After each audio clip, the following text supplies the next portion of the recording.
Edison রে এর concert টাকা দিয়ে না দেখে বরং আমাদেরকে টাকা দিল যাতে আমরা এডিসন রে এর কনসার্ট দেখতে পারি। জুন্ডালুপ ওয়াইল্ডল্যান্ডসে আজকে ইভেন্টে বার পোরার হিসেবে এবং ক্যাশিয়ার হিসেবে আমি কাজ করেছি with my husband, which is a plus. 11:30 থেকে আমার কাজ শুরু হয়, সো আমাকে 1:30টার দিকে একটা 20 মিনিটসের ব্রেক দেয়, যখন আমি জাপানিজ ভেজিটেবল পাকোড়াটা নিয়েছিলাম $15 দিয়ে, উইচ টেস্টেড লাইক শিট। এরপর আবার ব্রেক পেয়েছিলাম 6:30 যখন এডিসন রে স্টেজে ছিল। আমি আমার ম্যানেজারকে বলেছিলাম যে এডিসন রে স্টেজে আছে, আমি একটু দেখতে চাচ্ছি শোটা। পরে বলছে ঠিক আছে যাও, 20 মিনিটসের আর একটা break now.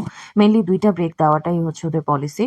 Anyway, it was a great show. আমি ওকে অনেক আগে থেকেই চিনি, but honestly I never even begin to imagine that she holds so much energy on stage. এরপরে আবার কাজে চলে গেলাম। আমি কিন্তু একদমই ভিডিও করি না কাজের সময়, একদম ছোট ছোট ক্লিপ নিয়ে রাখি যাতে করে এভাবে অ্যাড করা যায়। আমি একটা গিফট কার্ড পাইছিলাম, বাট এটা দেখানোর পরে আমি পাই নাই কারণ ওদের এটা শেষ হয়ে গেছিল। এটা একটা মার্গারিটার গিফট কার্ড ছিল। তারপরে আমরা গেছিলাম হচ্ছে বিরিয়ানি খেতে। I always crave biryani, okay? After coming to Australia, I just wish I could eat biryani every freaking day. Anyway, it was tasty and also I got to enjoy some pan masala. ওখানে একটা মেয়ে ছিল, ও আমাকে অনেকগুলো পান মশলা দিয়ে দিয়েছে। So that's about it. And see কত মানুষ শো থেকে বের হচ্ছে। আমরা যখন প্রথমে আজকে শোতে গিয়েছিলাম 11:30 দেখলাম যে কোনো মানুষই আসতেছে না, এবং আজকে অনেক গরম ছিল, অনেক রোদ ছিল।